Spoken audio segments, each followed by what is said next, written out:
How's it going, everybody? Today's topic is going to be a character I usually don't really talk much about. He has a lot of advocates in the community and also a lot of players that do main him. And that is Warden. At one point in time, we've even had a pick rate of over 20% in duels, which is an absolute absurd amount. And no level of OP will bring a character up that high. He really is the poster boy of For Honor. People have always loved him. And no worries, I won't tell you now how everyone's wrong and Warden isn't in need of some buffs. He is lacking, no doubt. The game isn't the same anymore as back when he was considered one of the top duelists. That was his métier, his area of strength. Nowadays, with many more unreactable offense, beside the charged bashes, you can certainly feel his age.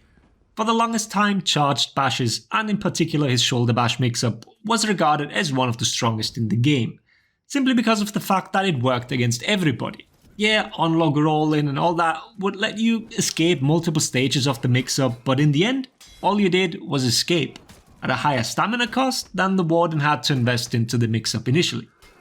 The Warden was in charge of the fight, he dictated the pace. Nowadays, with all the adjustments to shoulder bash, it is no longer the safe move it was in the past. The backdodge starter was removed, and this was probably the most severe change. A change that absolutely had to happen, please don't get me wrong, but it was also the safest way to initiate the mix-up. Nowadays you need to risk throwing a light or dodging forward into the opponent, which is now as unsafe as it ever was with the loss of your guard during said dodge. Yet, nowadays you do need to bait with empty dodges. Neutral bashing is very prone to interrupts, forcing the Warden to be extra careful. If someone lights you on reaction to that dodge, you can't even enter your bash stance as you'd be too late. And this is in general a trend Warden faces, not being allowed to initiate his offense in a somewhat safe way. Yeah, many heroes have it even worse, but considering that shoulder bash was always hailed as strong offense, it shows how it has fallen in overall viability compared to what many new characters have gotten.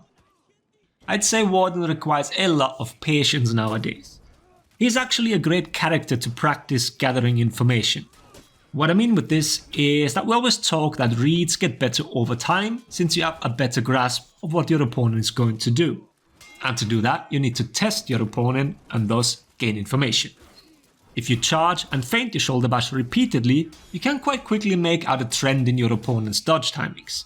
Do they always dodge on level 1? Are they prone to showing patience and waiting for the level 3? Or do they dodge and then roll, and so on? Warden does have the tools to deal with all of this, you just need to know the most likely scenario.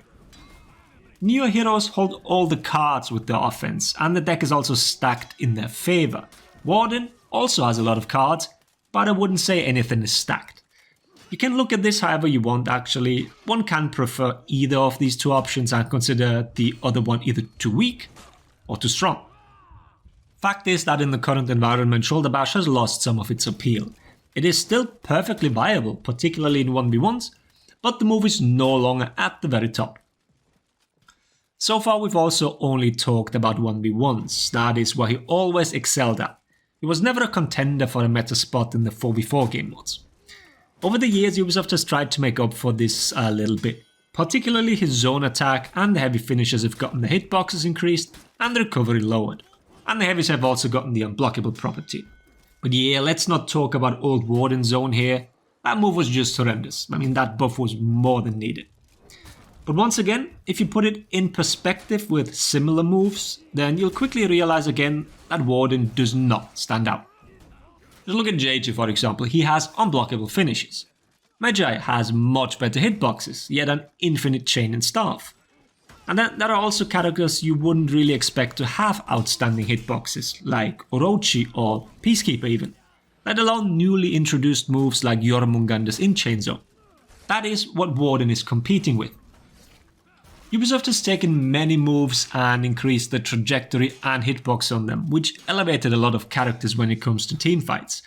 And don't get me wrong, I absolutely love that they did. Many characters are held back a lot with their lack of hitboxes. Shaman is a great example here. She has terrible time in the middle of a team fight. Her role of chasing down fleeing opponents isn't that important anymore, especially since better characters can now take that and many other roles at the same time. And that is exactly Warden's problem. He's not bottom of the barrel in most aspects, but he also doesn't stand out anymore. From this once shining star of the duel mode to a middle of the pack hero, he's never enjoyed the spotlight in fours, but he was also never regarded as the worst of them all. Without any changes, Warden will probably continue to move down the tier lists, as I can't really see any general change in the near future that he could benefit from. So it is understandable that many players of the game's main character, so to speak, are unhappy. On one hand, he's still perfectly playable, you don't really ought to lose, but you certainly have to put in a bit more effort than many of the opposing characters.